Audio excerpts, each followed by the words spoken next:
Hello, મારા સન નેવિલની ઉંમર 6 વર્ષ છે.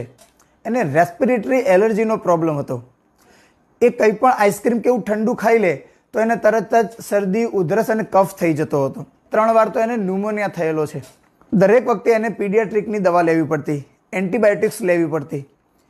પછી મેં ડૉક્ટર પ્રશાંત સરની હોમિયોપેથી ટ્રાય કરી. માત્ર 2 જ મહિનામાં એની એલર્જી સંપૂર્ણપણે ઠીક થઈ ગઈ. હવે એને પીડિયાટ્રિકને બતાવવું નથી પડતું, એન્ટીબાયોટિક્સ લેવી નથી પડતી. ગમે તેટલી આઈસ્ક્રીમ ખાય તો પણ એને હવે શરદી, ઉધરસ કે કફ થતી નથી. So thank you very much doctor Prashant sir.